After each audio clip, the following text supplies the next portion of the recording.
Morning students, learning academy में आपका स्वागत है। आज के इस टॉपिक पे मैं MBA third semester decision support system and information and management information system के कुछ इंपॉर्टेंट क्वेश्चन आपको बताने जा रहा हूँ, जो कि एग्जाम पॉइंट ऑफ व्यू से इम्पोर्टेंट हैं और इससे आपको काफ़ी हेल्प मिलेगी। तो आइए आज देखते हैं आज का पहला क्वेश्चन। पहला क्वेश्चन क्या कहना चाह रहा है? Discuss various steps involve in building and developing of decision support system. मतलब डिसीजन सपोर्ट सिस्टम जो है, डिसीजन माने होता क्या है? डिसीजन मतलब किसी भी चीज़ पर निर्णय लेना, किसी भी टॉपिक को एनहांस करना हो या फिर एक्सटेंड करना हो, किसी भी मैनेजमेंट में कोई भी ऑर्गेनाइजेशन में कोई भी नई टेक्नोलॉजी आती है, कोई नई डिमांड आती है, तो उस चीज़ को कैसे एक्सपेंड करना हो तो हमको डिसीजन लेना पड़ता है। डिसीजन हमारी डेली लाइफ में भी बहुत इंपॉर्टेंट है। जैसा कि आप लोग सब जानते हैं कि बिना डिसीजन के कोई भी चीज़ पॉसिबल नहीं है। तो पहला क्वेश्चन पूछ रहा है, discuss various steps involve in building and developing decision support system. Decision support system में शुरू करने के लिए कौन से स्टेप्स और डेवलपिंग के लिए क्या क्या जरूरी है, वो हमसे पहला क्वेश्चन पूछ रहा है। तो क्या लिखोगे आप इस क्वेश्चन में? देखते हैं आगे।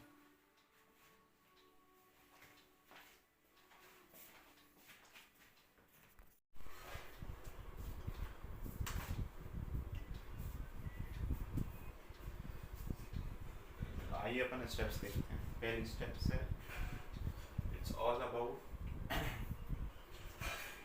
Choosing among two or more possible options. मतलब जो भी हमारे पास दो ऑप्शंस रहेंगे, उसमें से जो भी ज़्यादा बेटर हमको हेल्प करेगा अपने डिसीजन मेकिंग में, कि जिससे मेरा काम जल्दी हो जाए, आसानी से हो जाए, तो हम वो वाला ऑप्शन चूज़ करेंगे। एंड सेकंड पॉइंट है इसका, इस ऑल आउट अवेलेबल ऑप्शन, जो भी अवेलेबल ऑप्शन है उस पर डिपेंड करेगी situations. Okay, and the better option you will make the better decision you will become. अगर आप अच्छा ऑप्शन चूज़ करेंगे तो आपका डिसीजन भी अच्छा होगा। तो ये था हमारा पहला क्वेश्चन। आइए अब हम सेकंड क्वेश्चन की तरफ चलते हैं। सेकंड क्वेश्चन क्या कहना चाह रहा है? Discuss components of database involvement. Database involvement के कंपोनेंट्स कहते हैं। सबसे पहला कंपोनेंट है user, second software, third hardware, fourth है डेटाबेस। सॉफ्टवेयर यूजर्स कौन होते हैं? जो भी एडमिनिस्ट्रेटर होते हैं, जो भी उसको कंट्रोल करते हैं पूरे डाटाबेस सिस्टम को, उनको यूज़र कहा जाता है। सॉफ्टवेयर का काम क्या होता है? उस डेटा को स्टोर करके रखना, कंट्रोल करके रखना।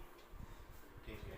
थर्ड है अपना हार्डवेयर। हार्डवेयर में input device, output device, network device और स्टोरेज, ये होता है हार्डवेयर में।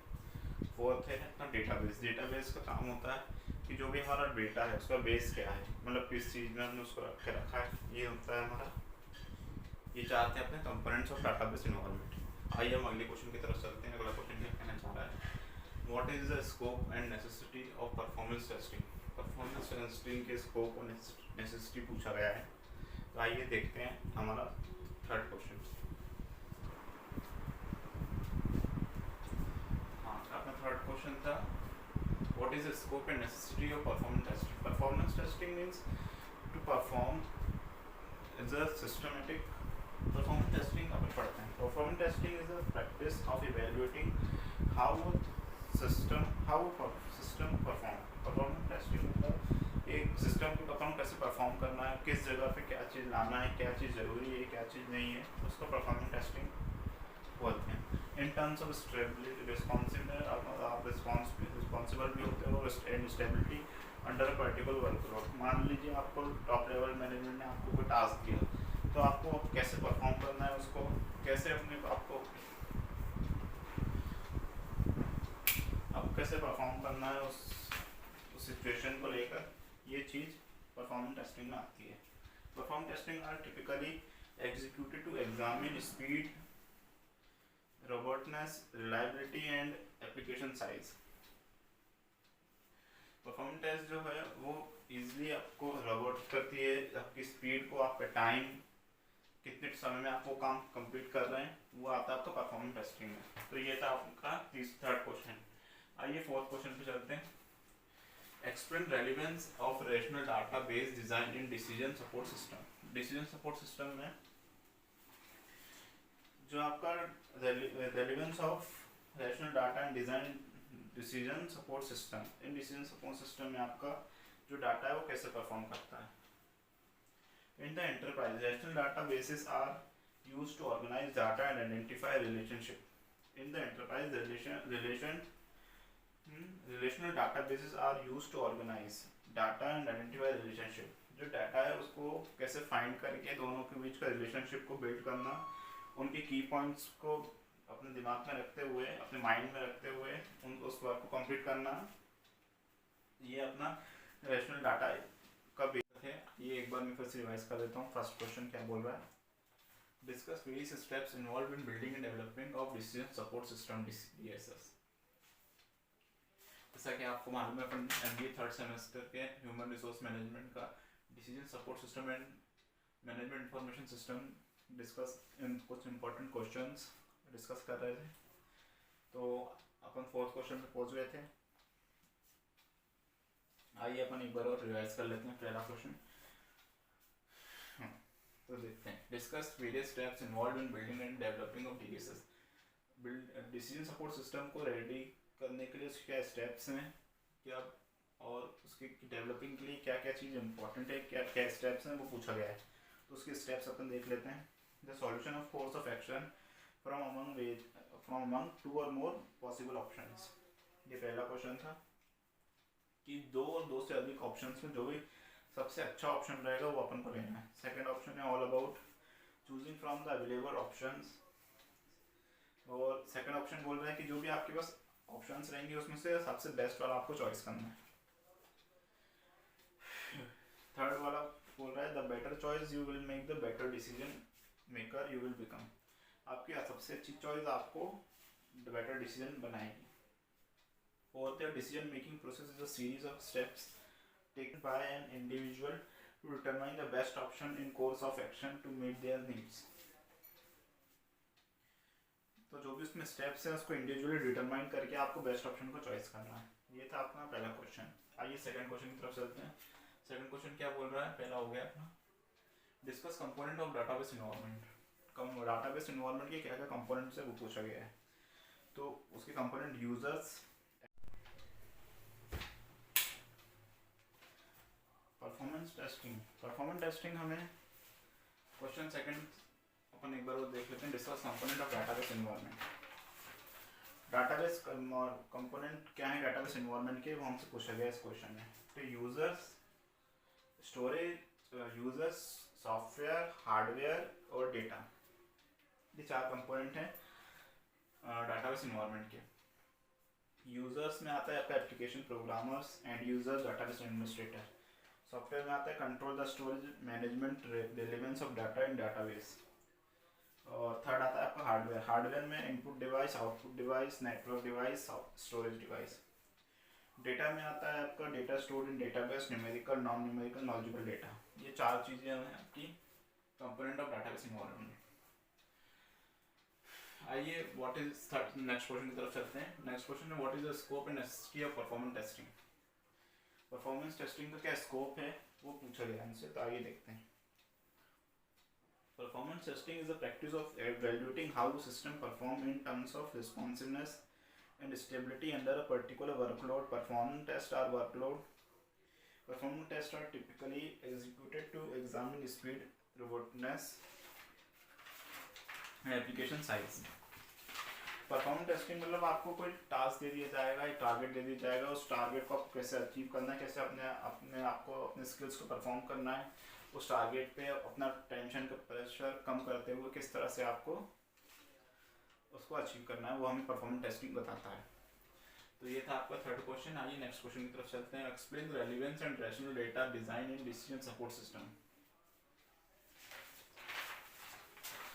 डिसीजन सपोर्ट सिस्टम में डेटाबेस डिजाइन करने पे क्या रेलेवेंस है वो हमें डिसीजन सपोर्ट सिस्टम बताता है। In the enterprise relational databases are used to organize data and identify relationship between key data points. They make it easy to sort and find information.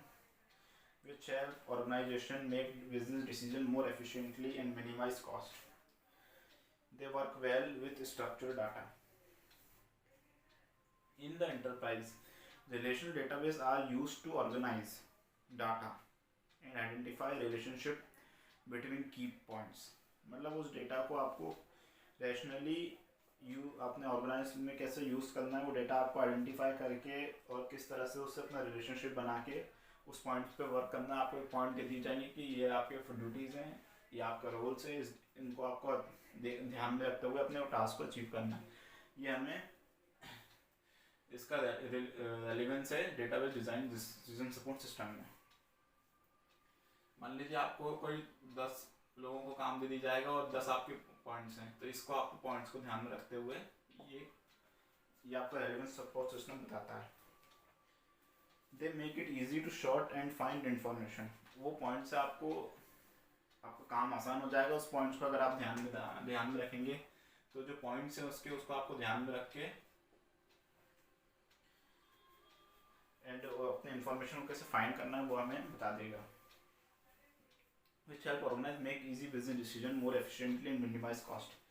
उन points को आप ध्यान रखेंगे, अपने फंडामेंटल ड्यूटी से आप ध्यान रखेंगे तो आपको बिजनेस, आप जो भी आपका काम है, ऑर्गेनाइजेशन है, बिजनेस है, जॉब है, तो उसमें आप उस चीज़ों को ध्यान रखेंगे, पॉइंट्स को, अपनी फंडामेंटल ड्यूटीज़ को, तो आपका काम जो है आसान होगा और आपकी कॉस्ट भी ज़्यादा, आप मोर एफिशिएंट और इफेक्टिवली अपने वर्क को कर पाएंगे और आपकी कॉस्ट मिनिमम आएगी। They will work in structured data. Okay. तो दोस्तों ये स्टूडेंट्स ये थे आपके 4th क्वेश्चन। आइए नेक्स्ट क्वेश्चन की तरफ चलते हैं। Describe subsystem of MIS with example. Describe subsystem of management information system. MIS का मतलब होता है मैनेजमेंट, फुल फॉर्म में बता रहा हूँ, मैनेजमेंट इंफॉर्मेशन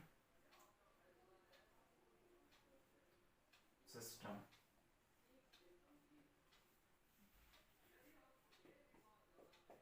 ये MIS का फुल फॉर्म है। Describe subsystem of management information system.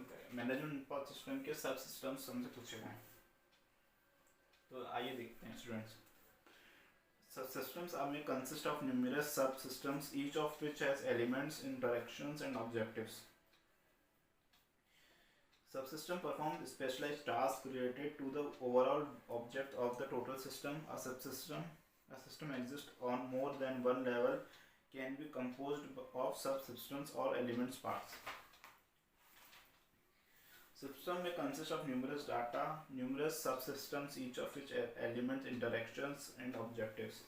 जो सिस्टम होता है उसमें न्यूमरस सबसिस्टम, हर तरह का सिस्टम होता है, जिसमें न्यूमरस भी बोल सकते हैं आप, उसके एलिमेंट्स, उसके इंटरेक्शंस एंड ऑब्जेक्टिव्स जो भी होते हैं आपके वर्क को लेकर, वो आपका सबसिस्टम कंसिस्ट होता है।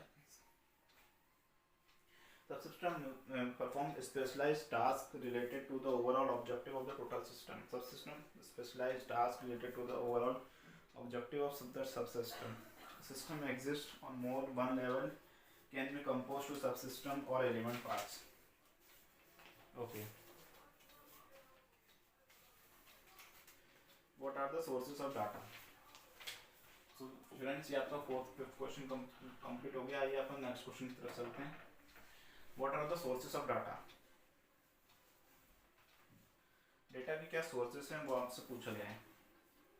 डेटा के 2 सोर्स होते हैं, फर्स्ट होता है प्राइमरी, सेकंड होता है सेकेंडरी। प्राइमरी को आप इंटरनल डाटा भी बोलते हैं, सेकेंडरी को एक्सटर्नल डाटा बोलते हैं।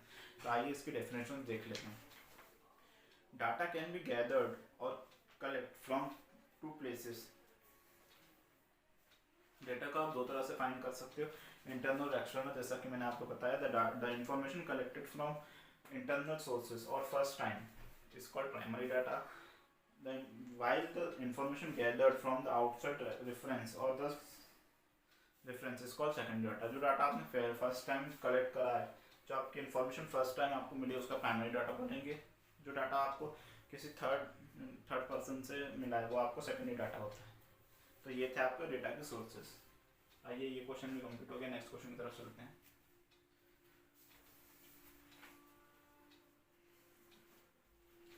Question 7। Define information and explain various types of information. Information पूछा है, डिफाइन इन्फॉर्मेशन डेफिनेशन पूछा है, और कितने टाइप्स हैं उसके वो पूछा गया है क्वेश्चन नंबर 7 में। देखते हैं।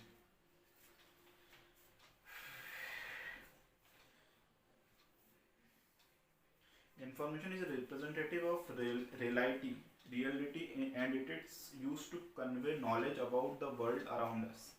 It can be factual or subjective or even fictional and can take many different forms depending on its purpose and relevance. Information representative of reality, information जो होता है आपको रिप्रेजेंट करता है रियलिटी को, and it use to convey knowledge about the world around us. जो भी हम चीज़ देखते हैं, हम कहीं भी जाते हैं, किसी से बात करते हैं, तो किसी भी इंफॉर्मेशन कोई भी टॉपिक पे हम बात करते हैं, तो हमें जो इन्फॉर्मेशन कलेक्ट होती है फर्स्ट टाइम, जो भी हमें पहली बार कलेक्ट होती है, सेकंड बार होती है, तो हमें उस हमारी जो नॉलेज है उस टॉपिक पे, उस पर्टिकुलर ऑब्जेक्ट पे वो बढ़ती है, तो उसको हम इन्फॉर्मेशन बोलते हैं। इट्स कैन बी फैक्चुअल हो सकती है, सब्जेक्टिव और इवन फिक्शनल।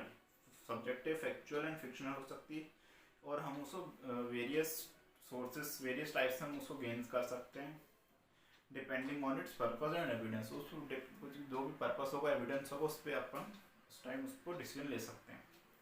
तो ये थी आपकी इन्फॉर्मेशन की डेफिनेशन। आइए टाइप्स पढ़ लेते हैं। Types of information. इन्फॉर्मेशन कितने टाइप्स की होती है वो आप देख लेते हैं। Conceptual information, first empirical information, procedural information, stimulatory information, policy information, directive information, conceptual information. तो टोटल 6 तरह की आपकी इन्फॉर्मेशन होती हैं। आइए पहले इन्फॉर्मेशन देख लेते हैं। Conceptual information. Conceptual information means refers to the information that related to abstract and theoretical ideas, concepts or principles.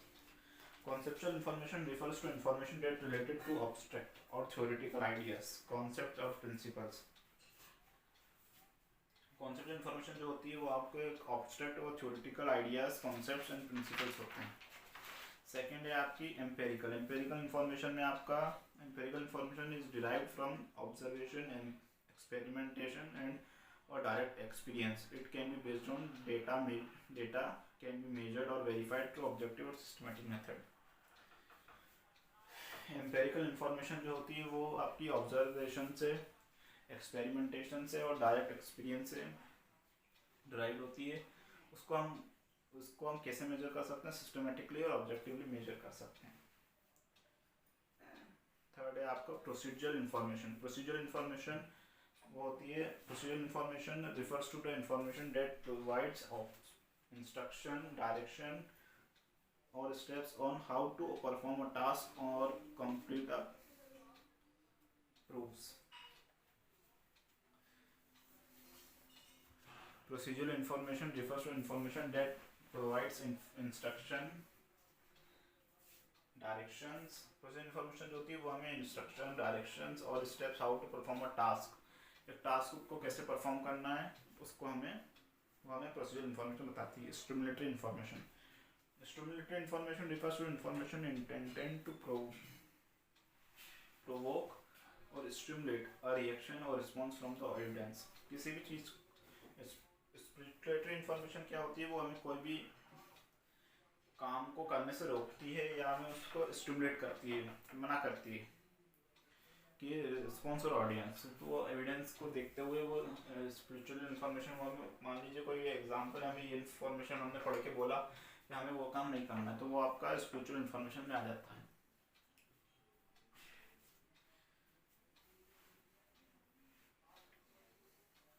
Fifth, policy information. Policy information refers to the information that pertains the government policies, laws, regulations and guidelines that affect individual organizations and socially as a whole. Policy information क्या होती है? Policy information refers pertain the government policies, laws, regulations and guidelines that affect individually, organizations and socially as a whole. Policy information होती है policies, loss, regulations. Policy information हमको government policies, loss के बारे में, उसके regulations, rules, guidelines, terms and conditions ये हमें बताती हैं।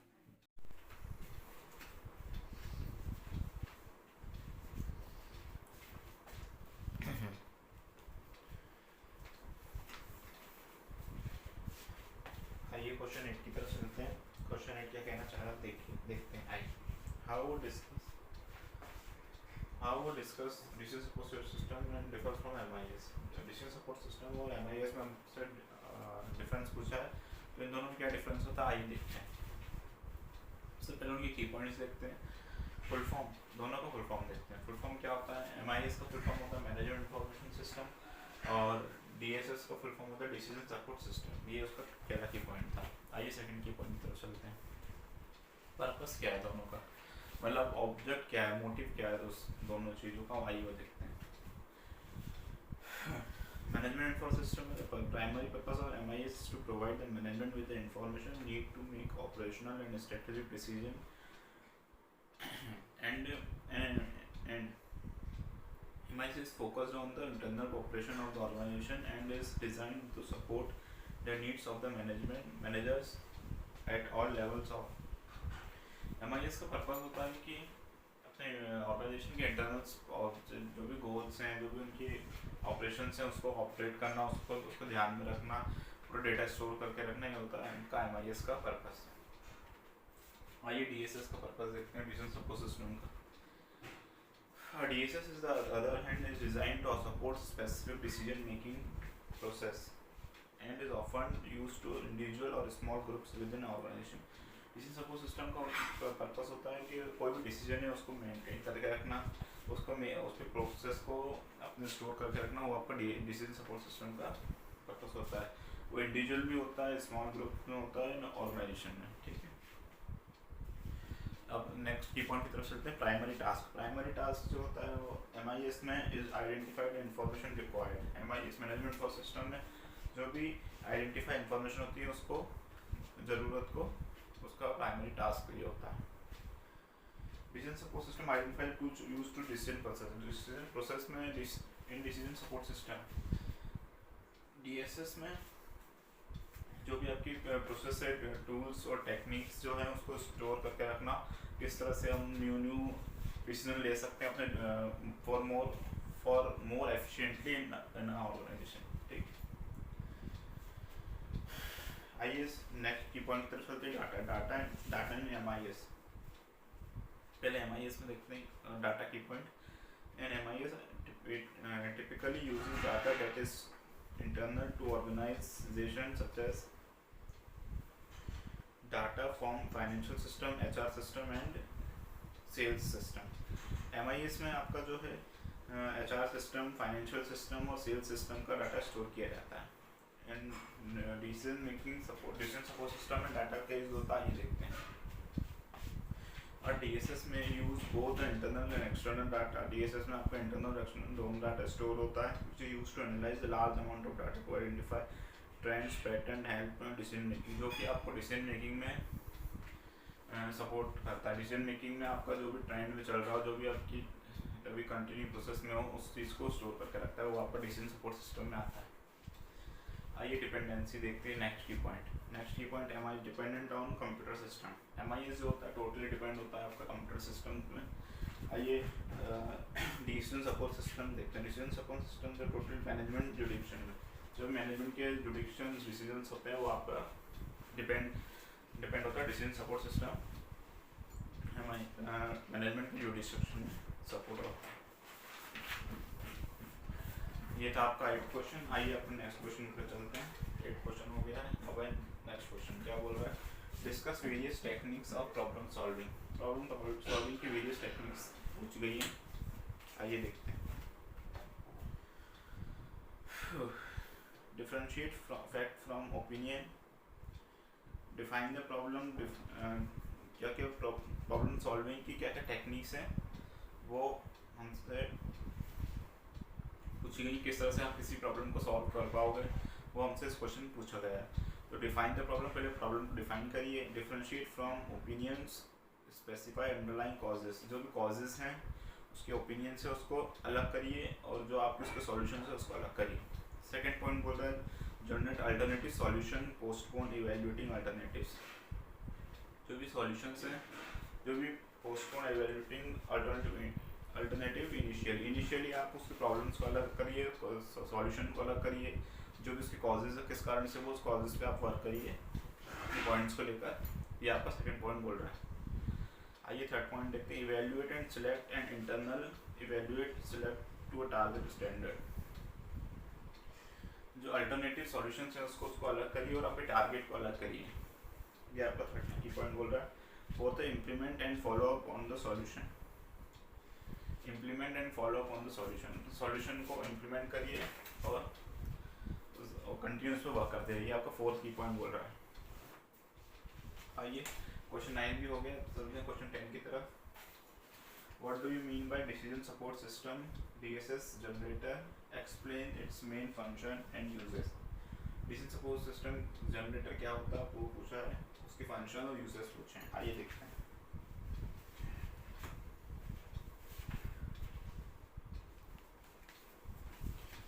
Decision support system. What do you mean by decision support system DSS generator? Explain its main function and uses. A decision support system is a computerized program used to support determined judgments and courses of action in organization in a business. ये तो हमने पहले question में पढ़ा था यही चीज़, वो उसकी डिसीजन सपोर्ट सिस्टम की क्या प्रॉब्लम्स हैं वो भी देखी थी।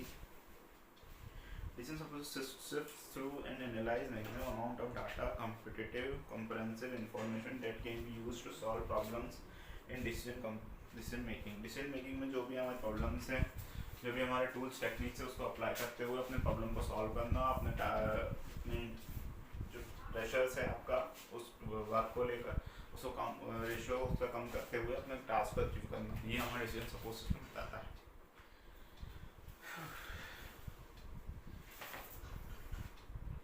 आइए इसकी फंक्शन देख लेते हैं। फंक्शंस क्या क्या हैं? Model building, risk analysis, goal oriented, graphical analysis. Model building, पहले बिल्डिंग का एक मॉडल बना लेना अपने decision making problems, decision support system का। रिस्क को एनालाइज करना, आप फिर क्या क्या रिस्क हो सकता है, लॉस होगा कि प्रॉफिट होगा उसको पता करना। गोल ओरिएंटेड, अपने गोल को कैसे अचीव करना है उसको लेकर। Fourth one graphical analysis, graph बना लेना आपके कितने परसेंटेज आपका रिस्क है, कितना एनालाइज होगा, कितना अचीव होगा, कितना परसेंट चार्ज है आपके गोल को अचीव करने का। ये आपका 4 फंक्शन से, आइए इनको डीपली देख लेते हैं। मॉडल बिल्डिंग क्या कहते हैं? मॉडल बिल्डिंग कहता है support system aids support system decision support system in decision making process by identify and support appropriately model for problem solving। ठीक है। सेकंड रिस्क एनालिसिस कहता है especially helpful while taking medium on high risk and decision can be low, medium or high risk। goal oriented achievely refers to the procedure of determining the value of input that is required to secure a particular goal। For example, while deciding to buy a house, a person first calculate the evaluate monthly installment that he or she can afford and for how long। Fourth है graphical analysis, it provides a large amount of data in graphical format to visualize it easily and quickly। Managers can obviously the impact on various course of action। Use of graph is recommended forecasting, predicting standing hour over time। Second, a summary of data is required, composite points and patterns at different various। ये था अपना question 10। आइए question 11 की तरफ चलते हैं। What is SDLC? Important in creating MIS। SDLC जो है वो MIS को बनाने में क्या इम्पोर्टेंस है उसकी, what are its benefits, इसके बेनिफिट्स क्या हैं।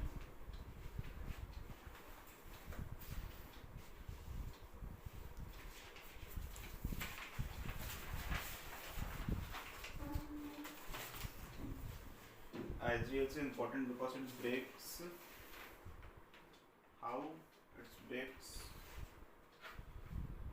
break down the entire life cycle of software development, thus make it easier to evaluate each part of software development and also make it easier for programmers to work concurrently in each phase। SDLC important है. The entire life of software development thus matter it easier to evaluate each part of software development and also make it easier for programmers to work concurrently.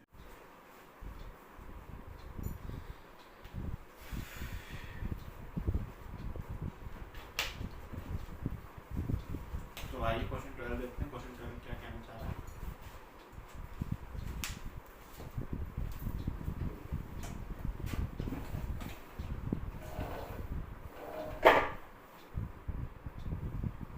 आइए question 12 देखते हैं. Question 12 क्या कहना चाह रहा है. Explain decision making process in detail. ये वाला क्वेश्चन अपन ने क्वेश्चन फर्स्ट में भी पढ़ा, क्वेश्चन 10 में भी पढ़ा. आइए एक बार और पढ़ते हैं इस क्वेश्चन को क्या कहना चाह रहा है. Explain decision making process in detail. Decision making process को डिटेल में समझाइए.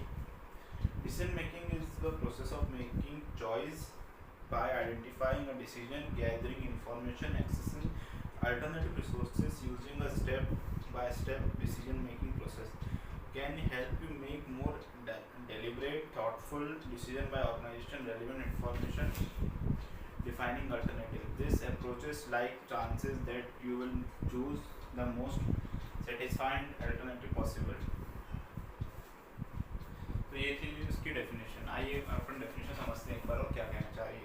Decision making is a process है जो आपको डिसीजन इंफॉर्मेशन एक्सेस करके इंफॉर्मेशन पकड़ के अल्टरनेटिव रिजोल्यूशन पकड़ के gathering using a step by step decision making process can help you make more, जो कि आपको अपने वर्क को लेकर, अपने थॉट्स को लेकर और जो भी आपके ऑर्गेनाइजेशन मैनेजमेंट में जो भी आपकी डिसीजन मेकिंग होती है उसको मोर एफिशिएंटली बनाती है. आप अगर आपके पास इंफॉर्मेशन होगी किसी टॉपिक को लेके तो हम उसके बारे में और ज़्यादा एनहांस कर पाएंगे, बोल पाएंगे. ये अपनी डिसीजन मेकिंग प्रोसेस होती है. अब क्या क्या स्टेप्स हैं, स्टेप्स देख लेते हैं. फर्स्ट स्टेप है to identify the decision.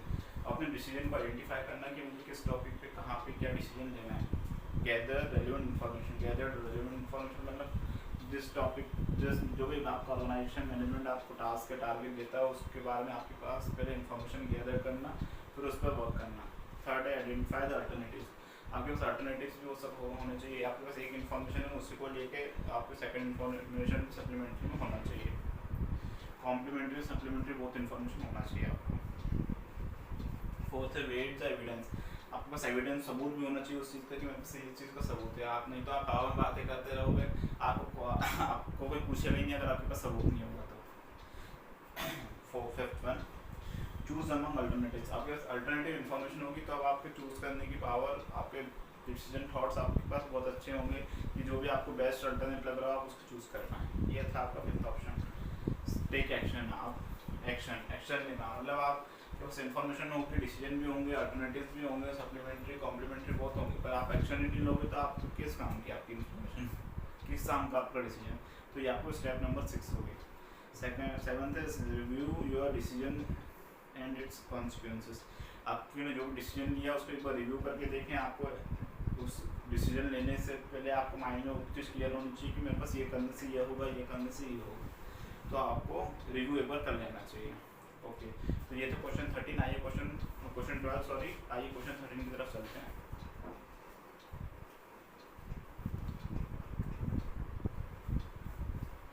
Question 13 क्या कह रहा है. ये वाला क्वेश्चन हो गया है. Question 13 discuss major trends and application of information technology in contemporary organization. Discuss major trend and application पूछी है अपन से इंफॉर्मेशन टेक्नोलॉजी की जो कि ऑर्गेनाइजेशन में होती है. तो आइए देखते हैं. Discuss major trend and application of information technology in complementary organization. The use of AI and IoT technology to create more intelligent and responsiveness environment. Smart spaces use advanced connected technology to help monitor a space, provide information about the area, and increase efficiency in that environment.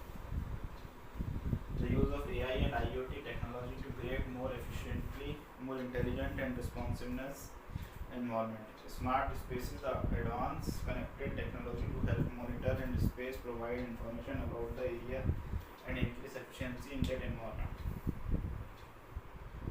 जो भी आपका artificial intelligent है और intelligent of technologies हैं, उनको आपको very intelligent responsive environment को आपका इन्वायरमेंट बनाना उस ऑर्गेनाइजेशन में कि जो कि आपको मोर एफिशिएंटली मोर इफेक्टिवली बना पाएँ अपने टास्क और गोल को लेकर। ये हमारा क्वेश्चन नंबर 13 में पूछा गया है। आइए क्वेश्चन 14 देखते हैं। Explain the concept of management information system. MIS पूछा हमसे। MIS हमने कहाँ पढ़ा था, एक ही बार क्वेश्चन नंबर 15 पढ़ा था और क्वेश्चन नंबर 11th में इतना ज़्यादा रेलिवेंट नहीं था उसका, बट क्वेश्चन नंबर 15 में अपन ने MIS पढ़ा था। MIS का फुल फॉर्म और आपने देख लीजिए क्वेश्चन में लिखा मैनेजमेंट इंफॉर्मेशन सिस्टम, ये होता है MIS का फुल फॉर्म। आइए देखते हैं मैनेजमेंट ऑफ इंफॉर्मेशन क्या होता है। Management information MIS is the study of people, technology and organization relationship among them. MIS professional helps firms realize maximum benefits from investment in personal equipment and businesses processes. MIS is a people-oriented field with an emphasis on service through technology. MIS जो है Management Information System is the study of people, technology, organization and relationship है, study है लोगों की, technology की, organisation के relationship among उन सबके बीच का relationship. MIS professional form help realize maximum benefit from investment in personal equipment and business processes. Equipment and business process MIS people oriented field with an emphasis on service through technology. Explain the advantage and disadvantages of DSS generator. Question 14 पे हो गया हमारा अपन advantage. Question 15 में पूछा explain the advantage and disadvantages of using a DSS generator. उसके advantage और disadvantage दोनों पूछे। DSS जनरेटर, DSS मतलब डिसीजन सपोर्ट सिस्टम, ये हमारा DSS का फुल फॉर्म होता है। उसके एडवांटेज और डिसएडवांटेजेस पूछे डिसीजन सपोर्ट सिस्टम की। आइए देखते हैं।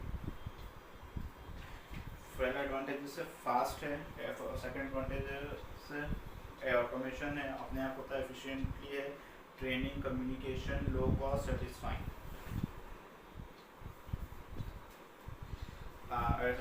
फर्स्ट एडवांटेज बोलो फास्ट है। फास्ट में डिसीजन सपोर्ट सिस्टम आपका फास्ट है, मतलब हर जगह वो आपकी फास्ट आपका रिस्पॉन्स आता है, फास्ट आप डिसीजन तुरंत किसी भी चीज़ को डिसीजन लेते हैं तुरंत वर्क करते हैं, तो उसका आपका डिसीजन ऑर्गेनाइजेशन में तो उसको फास्ट बोला गया है। सेकंड है ऑटोमेशन है, वो अपने आप वर्क करता है।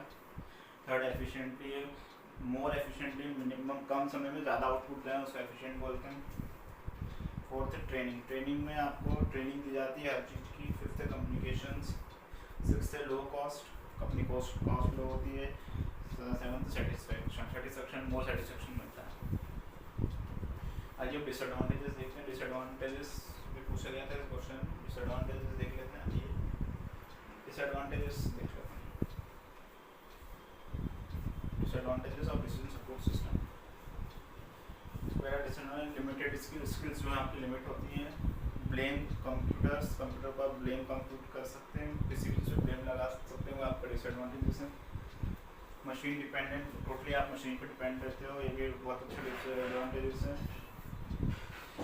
रॉन्ग इन्फॉर्मेशन, आप किसी भी चीज़ के बारे में गलत इन्फॉर्मेशन आपको मिल जाएगी तो आपका आउटपुट भी गलत निकलेगा उस चीज़ को लेकर।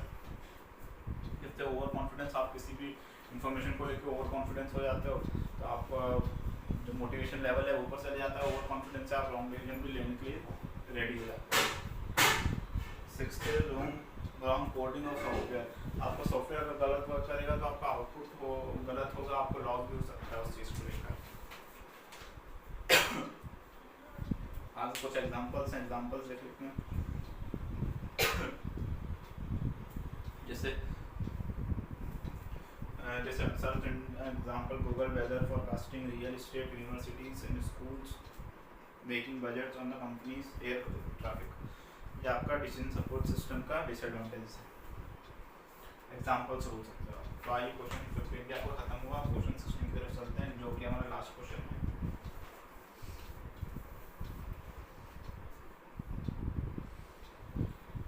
क्वेश्चन 16 क्या बोल रहा है? Discuss various steps in designing and implementing decision support system. अब किस स्टेप्स पूछी गई है? डिसीजन रिस्पॉन्स सिस्टम, ये आपका क्वेश्चन नंबर फर्स्ट में पूछा था। और